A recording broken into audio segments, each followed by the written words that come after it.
God's morning, mga kapatid. Today is Wednesday at ngayon po ay August 20 na. Ngayon pong taon 2025. Again sa ating pagpapatuloy para sa ating God's morning. Tayo po ay dadakos naman sa isa na namang popular verse ay sa ating scripture for today. Tayo po ay dadakos sa Psalm 119 verse 105. Ito po yung pamagatan nating a light for the journey. How scripture guides our daily walk. At ngayon, sa ating panimula, tayo po ay samahan sa ating pagbabasa ng scripture at pananalangin ng aking partner. God's morning, mga kapatid. Tayo po ay babasa sa mga awit 119 verse 105. Salita mo'y isang tanglaw na sa akin ay patnubay, sa landas kong daraanan, liwanag na tumatanggaw. Tayo po ay manalangin. Panginoon naming Ama, maraming salamat po, Panginoon, sa patuloy mong paggabay sa bawat isa sa amin, Panginoon. Samahan mo po kami, Panginoon. Kalugdan nawa kami ng iyong banal na Espiritu, Panginoon, upang maunawaan namin ang iyong mga gustong iparating sa amin ng iyong mga salita, Panginoon. Hindi po namin ito maunawaan kung hindi dahil sa iyo, Panginoon. Tulungan mo po kami na maunawaan ang bawat salita ng iyong banal na aklat, Panginoon. Maraming salamat, Panginoon, sa patuloy na paggabay at pagbibigay mo sa amin ng kalusugan, magandang kalusugan, Panginoon. At pangunahan mo po ang aming mga araw ngayong araw na ito. Ikaw po ang manguna sa bawat isa sa amin mga gagawin, sa aming mga sasabihin at sa aming mga makakasalamuha, Panginoon. Ikaw nawa makita sa amin. Maraming salamat po. Ang lahat po ng ito ay aming ipinapanalangin sa pangalan ng inyong anak na si Jesus. Amen.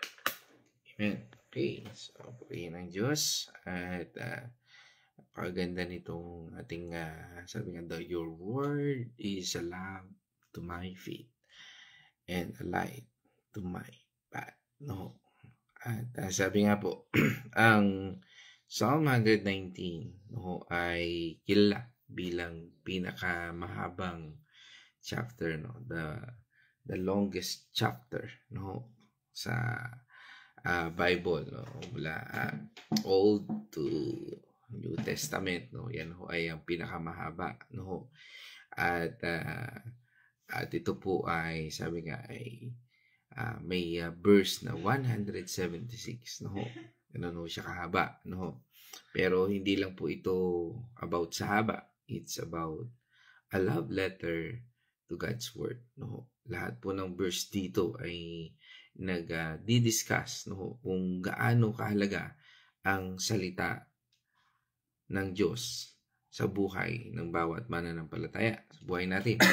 Ang Bible ay hindi po basta libro, Sabi nga, hindi siya basta libro lang, Kundi sabi nga po ay it's God's living voice, It's buhay na sabi nga po ay boses o tinig ng ating Panginoon na nagtuturo, nagko-correct at nagga-guide sa atin araw-araw.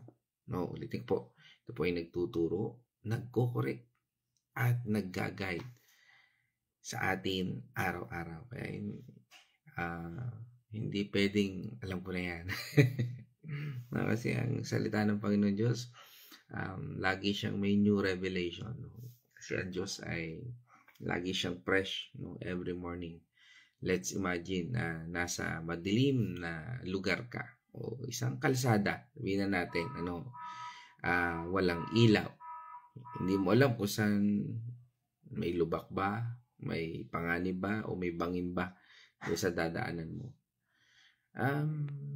Ganyan ang buhay kapag wala tayong salita ng ating Panginoon Diyos.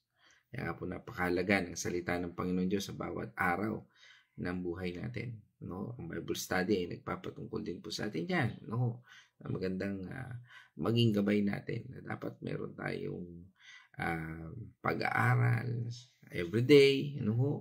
At meron din tayong mga Bible study group na inaatinan. Doon nakikita natin, no? At patuloy tayong lumalago, no? Pero sabi po ng ating Panginoon Diyos, ang kanyang salita, no, ang dito sa ating talata, no, ang siyang magiging lamp, no? Parang sabi nga, kung tayo nasa madilim na lugar, siya yung magiging flashlight natin, no? Para sa mga susunod na hakbang na ating gagawin. At siya rin po yung spotlight, no? Ibig sabihin, para makita po natin yung plano niya sa ating buhay. Alam na ng Panginoon Diyos, kaya ako iniisip natin sa buhay natin na parang nandun tayo sa kawalan. May plano ang Panginoon Diyos sa buhay natin. Now, think of this way, or think of it in this way. No? Without light, madilim ang daan, and we can easily stumble. But, no, God's Word, or ang banal na kasulatan, give us direction. No? Sa buhay natin ito, sa lahat ng hamon ng ating buhay, meron pong direction natin, Panginoon. Tayo po as mananampalataya ng ating Panginoong Jesucristo, tagasunod na ating Panginoong Jesucristo, tayo po ay naniniwala na ang Bible ay inspired by God. Diba? Sabi sa 2 Timothy 3:16. Kaya kapag binabasa natin ito, hindi lang words ang nakikita natin. Nakikilala natin ang ating Panginoong Jesus. And yan po yung living word, no? Sabi nga po do sa John 1 verse 1, no? Sige, okay na rin. Basahin na rin natin pala yung 2 Timothy. Tapos John 1 verse 1. Isa-isa. 2 Timothy. Yan, 3 verse 16. 3:16. Yan, no? Ang lahat ng kasulatan ay kinakasihan ng Diyos at nagagamit sa pagtuturo ng katotohanan, sa pagtatama ng maling katuwiran at pagtutuwid ng likong gawain, at sa pagsasanay para sa matuwid na pamumuhay. Amen. Ang isa ay? John 1 verse 1. John 1. Nang pasimula ay naroon na ang salita. Ang salita ay kasama ng Diyos at ang salita ay ang Diyos. Amen. Yan po ang nagpapatungkol po yan bilang ating living word, no? Na dahil yan sa salita, no, ay tayo ay nabibigyan ng gabay. Sa modernong panahon, madalas po tayong naguguluhan, no? At natatanong natin, ano nga ba ang purpose ko? No? O paano nga ba mag-decide, no? Sino ang pagkakatiwalaan natin, no? Yan ang mundo ngayon natin. At yan ang tumatakbo sa kaisipan natin. Ang Psalm 119 verse 105 ay reminder na hindi tayo nag-iisa sa journey na ito. Lagi po nating tatandaan na kung ang tanong natin, ano nga ba ang purpose ko, paano mag-decide, sino pagkakatiwalaan, nandiyan po ating Panginoon Diyos. Ang scripture, ang ating spiritual GPS. No? Kapag inaral natin ito, no?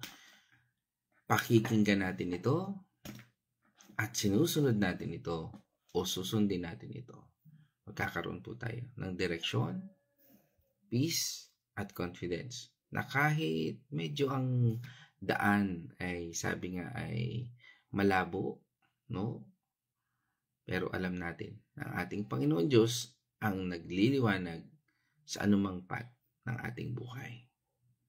Sabi rin sa atin sa Psalm 119, dito po, ang team po nito, sabi nga, lahat ng stanza dito ay nakapokus sa kagandahan, katotohanan, at kapangyarihan ng salita ng ating Panginoon Diyos. Noong panahon po niyon, ni Haring David, ang lamp ay maliit na ilaw na gawa sa langis. No, kung ating i-internalize o ating imagine, no, ano lang yun, parang gasera, no? Sapat lang para sa ilang hakbang, no? Ibig sabihin, kung hakbang sa isang hagdanan, siguro mga 3 o 4 na baitang, depende sa laki ng lampara o depende sa taas ng iyong pagkakaangat ng lampara, no? Sapat lang para sa ilang hakbang. Ibig sabihin, hindi niya ipinapakita ang buong plano. Sapat ang liwanag para magtiwala tayo sa Kanya step by step. Sabi nga po, tayong mananampalataya o tagasunod na ating Panginoong Kristo, naniniwala po tayo na ang Bible ang ultimate authority sa ating buhay. No, hindi ito optional, kundi essential para sa spiritual growth at discernment na dapat po nating taglayin. No, paano nga po ba natin ginagamit ang salita ng Diyos sa daily walk mo? Ikaw, kapatid, paano ang meron ba may daily walk ba tayo? Araw-araw ba tayong nagbabasa ng Biblia? Araw-araw ba tayong nire-reflect natin, ini-internalize natin ang salita ng Diyos? Kumusta ang daily walk mo? No? Para bang checklist lang ito? O talagang nagtitiwala kang ito ay magdadala sa iyo sa tamang landas? Psalm 119 verse 105 says, "Your word is the lamp to my feet and a light to my path." It's a very powerful verse na nagpapakita kung gaano ka-importante ang salita ng Diyos sa buhay natin. Well, if we allow the scripture to guide us, it can transform our lives. Kaya hayaan lang natin yan. Mababago pong buhay natin. It helps us, overcomes our obstacles. No, kapag may problema, sabi nga, the Bible give us wisdom and strength. Sabi nga sa atin ng Philippians 4 verse 13. Ang lahat ng ito'y magagawa ko dahil sa lakas na kaloob sa akin ni Kristo. No? I can do all things through Christ who strengthens me. Magitan ni Kristo, tayo ay mapapalakas ito. Ito po ay super famous verse. Ibig sabihin, hindi natin kaya ang lahat sa sarili nating lakas. Pero dahil sa ating Panginoong Kristo, kaya nating lampasan ang kahit anong pagsubok na dumadating sa ating buhay. Sabi nga, when you're facing a problem, wala tayo dumadaan dyan. Pero paano nga ba natin inaharap? Remember na hindi ka nag-iisa. God is giving you strength through Jesus Christ. Kaya nga po napakahalaga na salita ng Panginoon Diyos. Napakahalaga po. Sabi nga rin sa atin ng James 1 verse 5.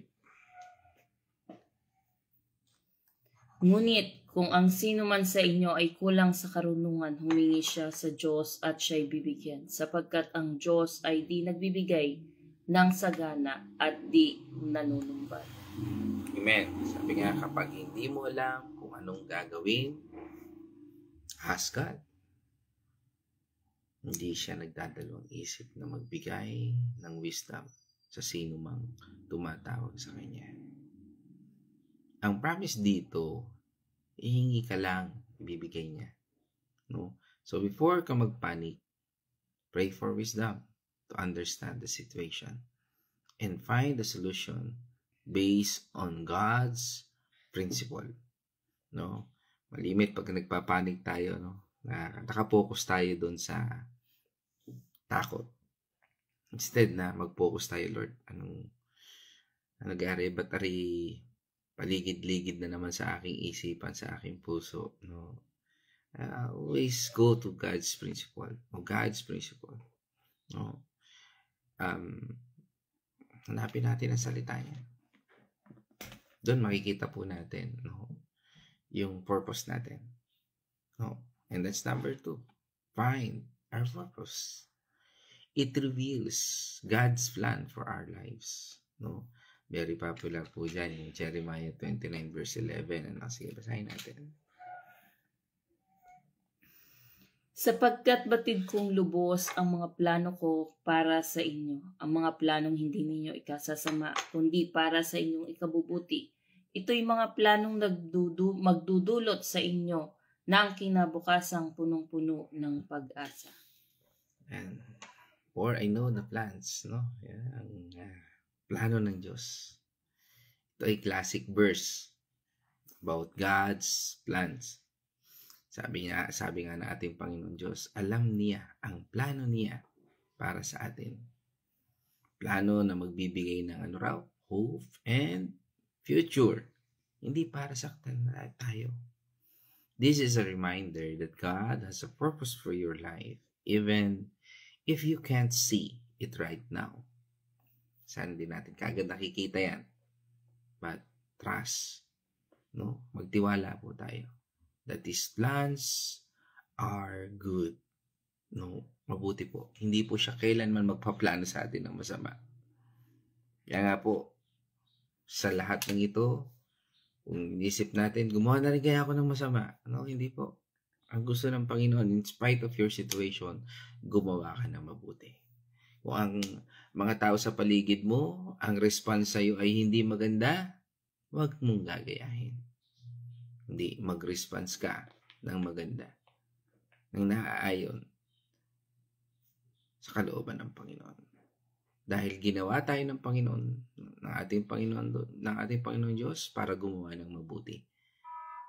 Sabi nga sa atin ng Ephesians 2 verse 10.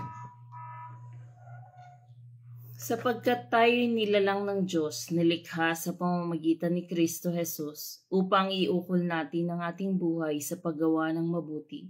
Iyan ang layuning pinili ng Diyos para sa atin noong una pa man. Amen. Sabi nga, yan ang layunin ng Diyos. Kaya kung meron dumarating sa buhay natin na para bang hindi maganda ang asal, ugali, o aksyon, gumawa pa rin tayo ng mabuti. Tayuan natin yung mabuti. No? Sabi nga, magalit tayo sa masama, pero huwag tayo magkasala. Tayo ay gawa ng Diyos. Nilikha para gumawa ng mabuti. Naihanda na niya para sa atin. Ibig sabihin, hindi ka basta-basta nilikha. May specific purpose ang bawat isa.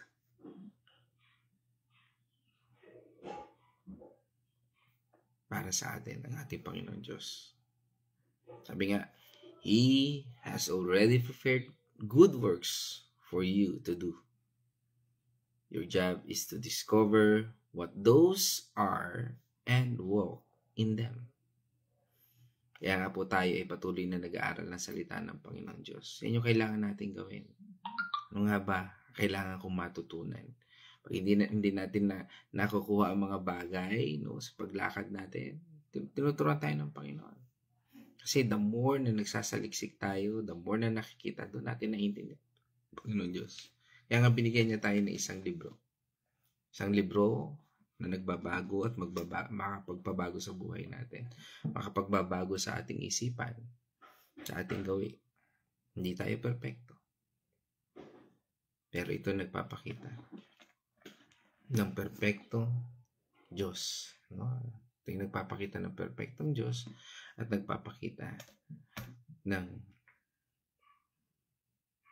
gabay para sa atin upang tayo mabago. Sabi nga rin sa atin ng Proverbs 16, verse 9. Ang tao ang nagbabalak, ngunit si Yahweh ang nagpapatupad. Oh, sabi nga, pwede magplano ang puso ng tao.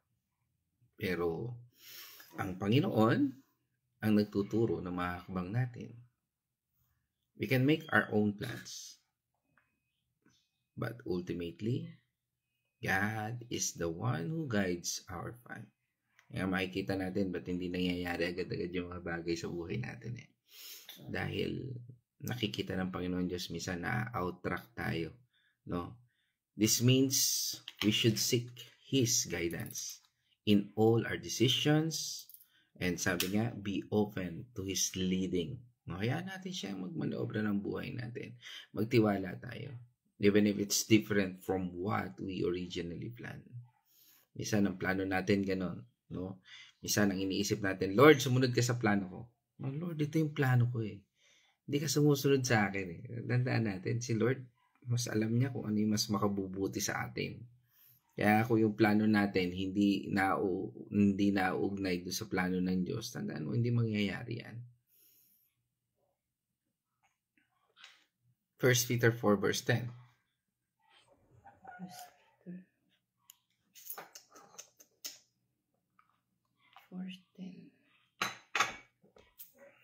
Bilang mabubuting katiwala ng iba't ibang kaloob ng Diyos, gamitin ninyo ang kakayahang tinanggap ninyo sa ikapapakinabang ng lahat. Amen.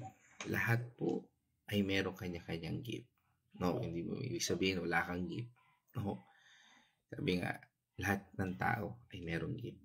That's given. No. Maaaring gift ng hindi ka man binigyan ng gift ng Lord na magsalita, pero may gift ka ng kalakasan, may gift ka ng paglilinis, o kung ano mang gift na meron tayo. At kung may gift ka, sabi nga, gamitin mo para maglingkod sa iba bilang good steward ng grace ng ating Panginoon Diyos. Bakit? Kasi yung gift niyan galing sa Panginoon at kailangan mo magamit. God has given each of us a unique gifts. Sabi nga, bawat isa ay merong unique gifts and talents. But sabi nga, your purpose is to use those gifts to serve others and glorify God. Tandaan po natin, ang bawat regalo na meron tayo, talento na meron tayo, ay dapat nating magamit sa mga tao na nasa paligid natin para to glorify God. Yan lang po yun. Hindi to glorify yourself. Hindi, to glorify God. No, ikatlo, stay steadfast in faith. No, sabi nga, it reminds of God's promises even when things are hard. Stay steadfast in our faith. Ano po yun? No, natili po tayo sa ating pananampalataya. Hindi yung ang pananampalataya natin ay madaling matangay ng agos, madaling mabura, madaling malimutan. No? Tandaan po natin, mahalaga po na ang pananampalataya natin ito. Kaya nga po, the more we know the Word of God, the more tayong nating pinangahawakan ang salita ng Panginoon Diyos. Ang mga pangako ng ating Panginoon Diyos. Kasi nga, pag alam mo nangako ang Diyos, alam na gagawin niya. Hindi siya sinungaling. Tumutupad siya sa kanyang pangako. Kaya ang kanyang pangako ay mangyayari at mangyayari. Subalit, kung hindi mo alam ang pangako, hindi mo maintindihan. Meaning to say, kung hindi ka nagbabasa ng Biblia, hindi mo ito maintindihan. Madali itong mawawala sa iyong kamay, sa iyong isip, at sa iyong paggawi, mga gawi, pagkilos. Sabi nga sa atin ng Hebrews 10 verse 23. Magpakatatag tayo sa ating pag-asa at huwag nang mag-alinlangan pa sapagkat ang pangako sa atin ay maaasahan. Amen. Nangako sa atin, sabi nga ay maaasahan. Hawakan po natin ng mahigpit ang pag-asa na atin ng, sabi nga, ng walang pag-aalinlangan. Huwag po tayong mag-double-minded. No? Kasi pag ikaw nagdo-double-minded, no, sabi ng Panginoon Jesucristo, you hypocrite. No? Mga lahi ng ulupong, sabi nga natin Panginoon Jesucristo. No, bakit? Kasi nagdadalawang isip ka eh. Susunod, hindi. Susunod, hindi. No? Sabi nga, sundin natin ang Panginoon Diyos na walang pag-alinlangan. Kasi faithful ang ating Panginoon Diyos. Kahit mahirap, huwag kang bibitaw sa iyong pananampalataya. Remember that God is faithful to His promises. So hold on. Hold on to your hope. And trust that He will come. He will come. He will come through for you. Hindi ka niya iiwan. Hindi ka niya pababayaan. Kaya nga kung merong nabibigatan ka, parang, Lord, parang hindi ko na kaya. Parang hirap na ako. No? Sabi nga ng Panginoong Jesucristo, sabi niya doon, Psalm 55 verse 22. Ilagak kay Yahweh ang iyong suliranin.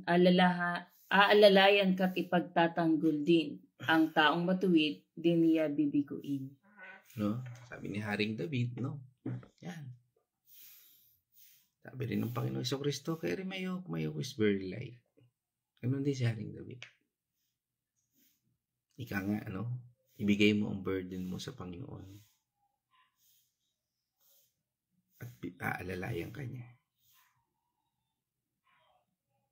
Hindi niya papayagan na matumba ang kanyang, Sabi nga ay mga pinili. When you're feeling overwhelmed by your problems, give them to God. Sabi nga, ang Diyos ang nangako. He promised to sustain you and keep you from falling. Hindi ka niya hayaang mahulog. Minsan, nahayaan lang niya yan to the point na parang gusto mo nang bumitaw. Pero hindi. Minsan, gusto ng Panginoon, ma-realize mo ang mga bagay na yan upang lumago ka. Matuto ka. Sabi nga, mag-matured ka. At yun yung natin ng number 4. Grow spiritually. Through studying the Bible or the Word of God, we learn more about God and how to live a life that pleases Him. No, ito yung nagbibigay sa atin na kung paano tayo makapagbibigay ng kaluguran sa Panginoon at kung paano tayo mamuhay na sinusunod ang ating Panginoon Diyos. Sabi nga sa atin ng 2 Peter 1, verse 5 hanggang 8 na. Dahil dito, sikapin ninyong idagdag sa inyong pananampalataya ang kabutihan, sa inyong kabutihan ang kaalaman, sa inyong kaalaman ang pagpipigil sa sarili, sa inyong pagpipigil sa sarili ang katatagan, sa inyong katatagan ang pagiging makadiyos, 7, at sa inyong pagiging makadiyos ang pagmamalasakit sa kapatid, at sa inyong pagmamalasakit sa inyong pagmamalasakit ang pag-ibig. 8. Ang mga katangiang iyan, ang katangian ninyong taglayin at pagyamanin upang ang inyong pagkilala sa Panginoong Hesukristo ay huwag mawalan ng kabuluhan at kapakinabangan. Amen. No, dahil dito, no, sikapin po nating dagdagan ang faith natin ng virtue, no, sabi nga doon kanina, no, ng knowledge, sabi ang knowledge ng self-control, ang self-control ng perseverance, ang perseverance ng godliness, no, ang godliness ng brotherly kindness, at ang brotherly kindness ng love, no. Kung meron po tayo nito, no, at lumalago, hindi tayo magiging barren o sabihin natin baog, no. Sabihin walang bunga, no, unfruitful, no, sa knowledge ng ating Panginoong Jesucristo. Yung mga barren na sinasabi, pag natanong mo, ay, alam ko yun eh.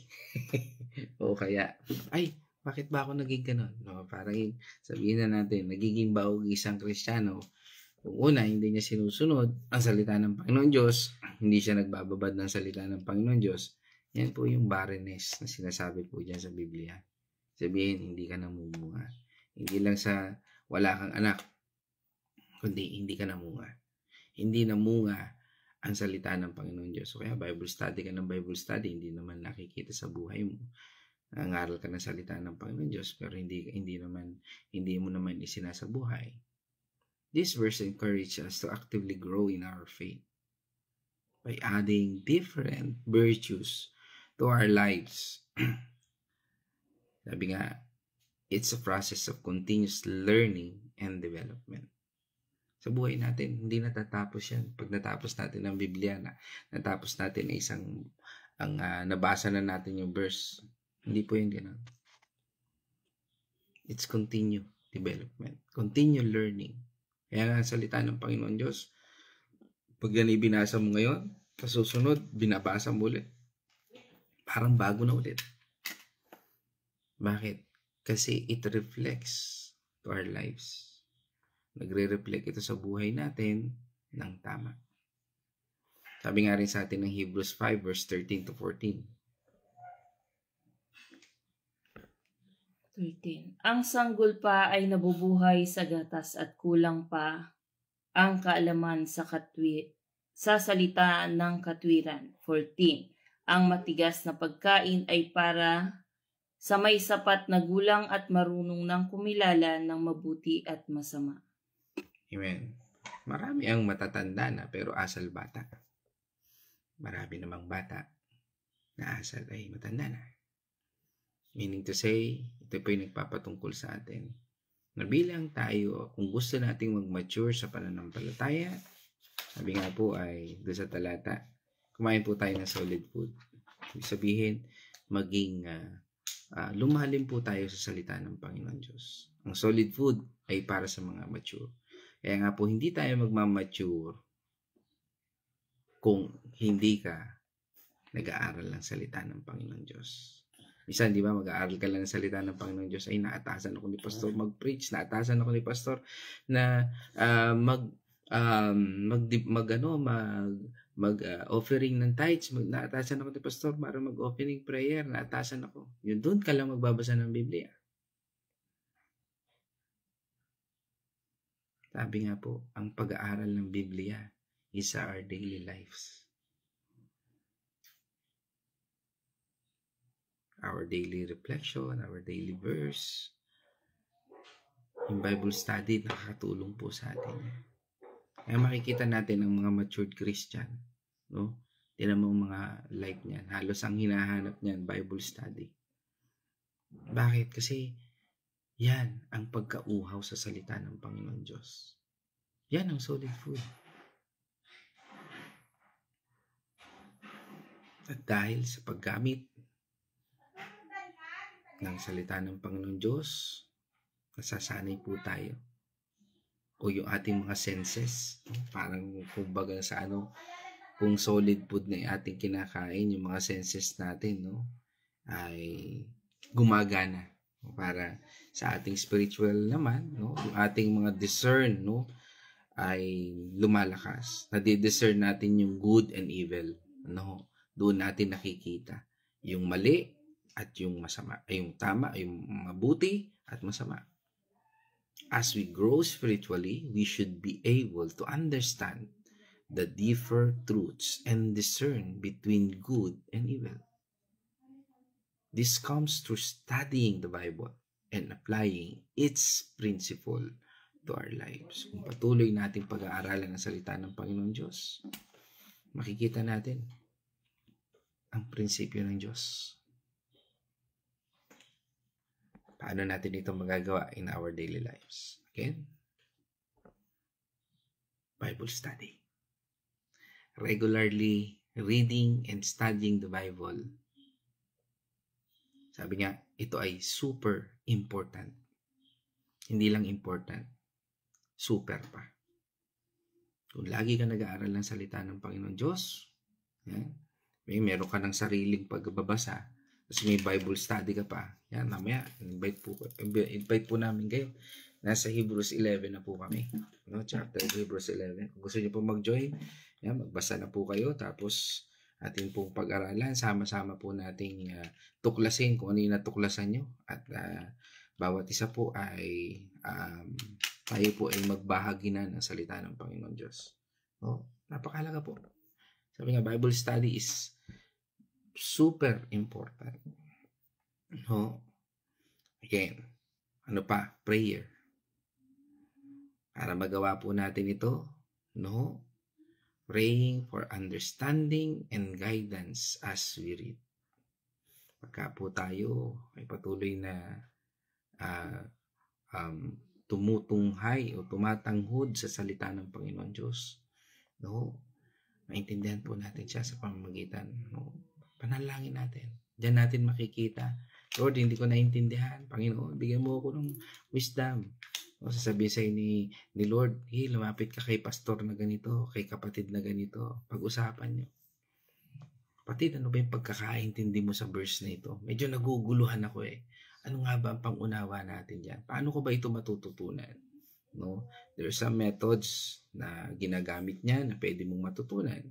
No? So, the more tayo na nakikipag-fellowship sa iba, the more na nakikita natin yung method nila o yung methodology nila o sa Tagalog, pamamaraan nila. No? Fellowship. No? Ikatatlo, fellowship. That is important. Kaya nga po, kinakailangan po ng fellowship o yung koinonia. No? Yung pakikibahagi natin sa iba. Kaya nga po, pag nagba-Bible study, maging online man yan o physical, no? Virtual or physical na Bible study, no? Napakalaga po niyan. Connecting with believers for encouragement and support. Sabi nga, kung tayo ay alam mong believer yan, alam mong may matututunan tayo, lumapit ka. Sabi nga, mas maganda nga yung nakikinig ka eh. The more things sa mga tao na nakapaligid sa iyo na ikaw lang ang pinakikinggan, medyo sabi nga distansya rin. Hindi laging nandun ka dahil pinakikinggan ka. Mahalaga rin minsan na pumunta ka doon sa mga tao na matutulungan ka sa paglago sa Panginoon. Kaya nga ang pag-aaral ng salita ng Panginoon Diyos is continual learning. Hindi kung sino yung mas magaling, kung sino yung mas maraming alam. Sabi nga, bilang isang Kristiyano, dapat mas pinipili natin lumapit sa mga taong makapagbibigay sa atin at makapagpapalago sa atin sa ating spiritual. And yan, true fellowship. And lastly, applying the teaching. Bible study, prayer, fellowship, and then apply mo na. Ano yung natutunan mo? It's not enough to just read. We need to apply what we learn in our actions and decisions. Kailangan pong i-apply natin ito sa ating buhay. Kaya mga kapatid, dito po ako magtatapos. Tandaan po natin, ang salita ng Diyos ang pinakamaliwanag na gabay sa buhay natin. Wala nang liliwanag dyan.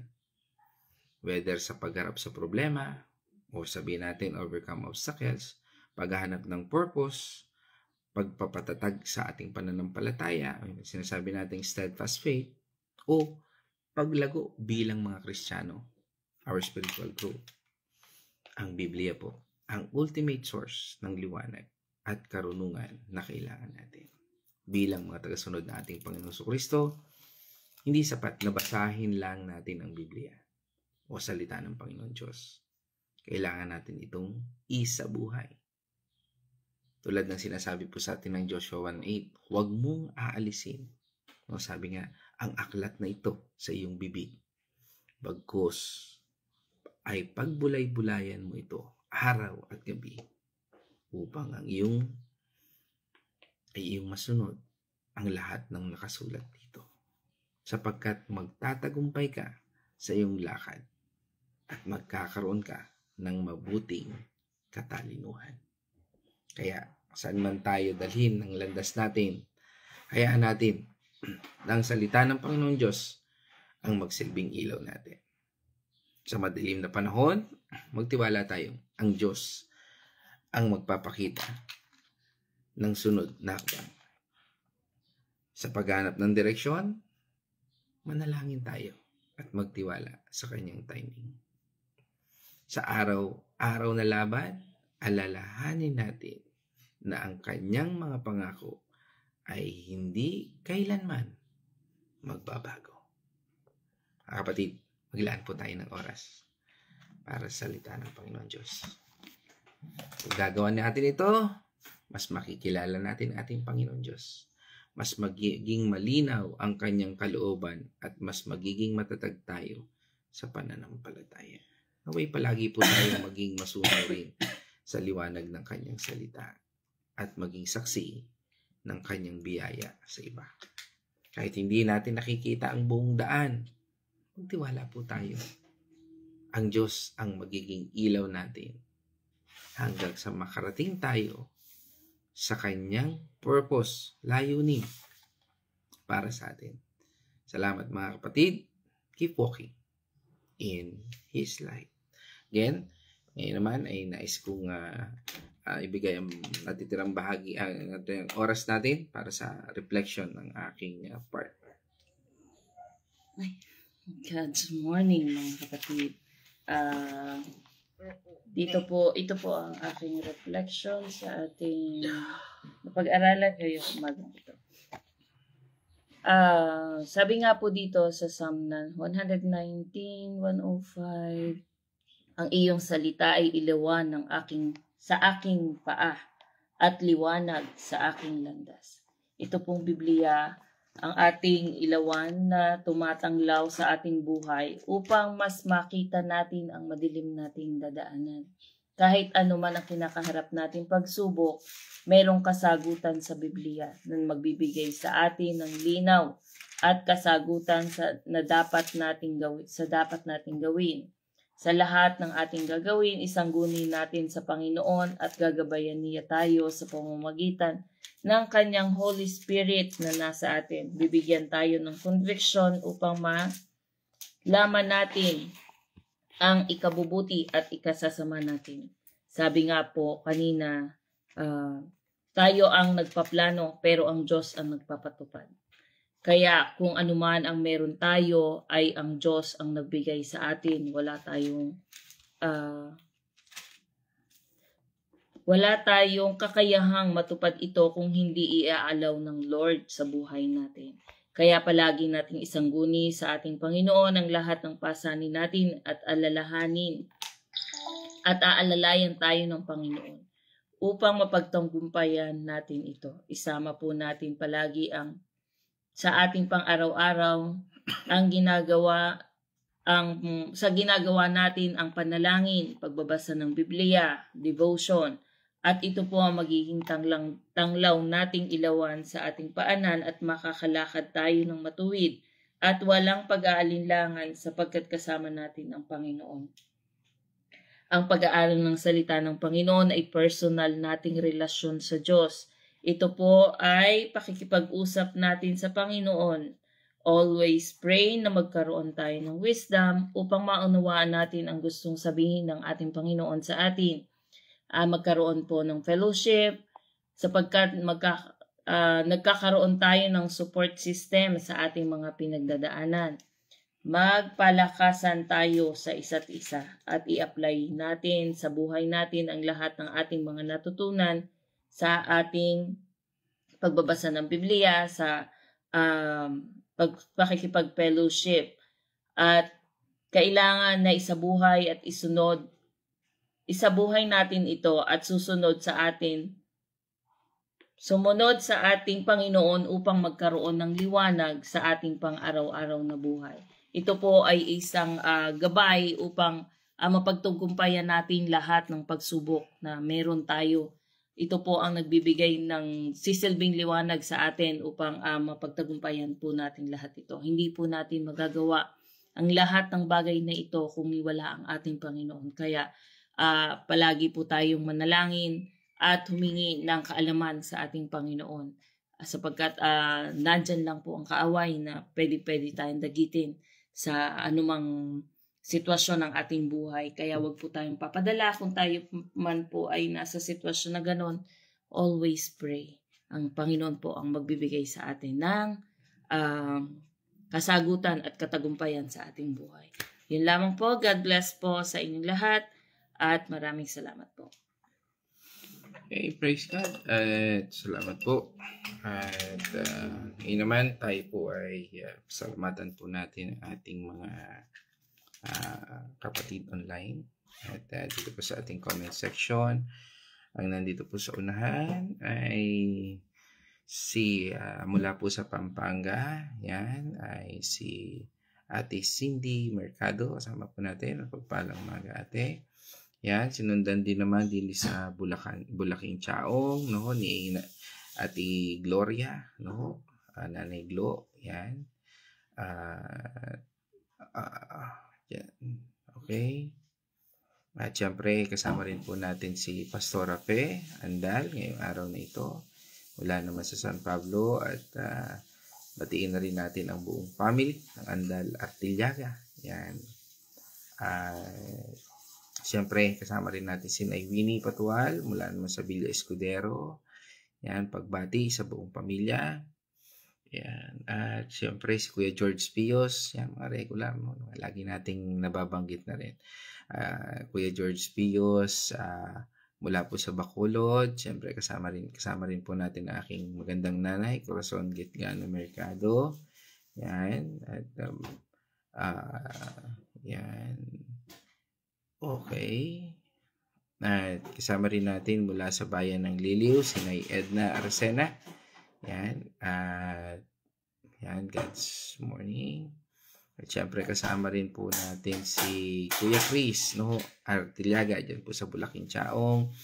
Yan, at prayer request. Okay. Palakasan kina Chris, Chakinay, Joseph, Gloria Alejandrino, Jezebel, Kuya Victor, Josie. Yan. Okay. Kagalingan ni Roan. Yan. Prayer na. Yan. Galing po. Okay. God's morning po sa lahat. Okay.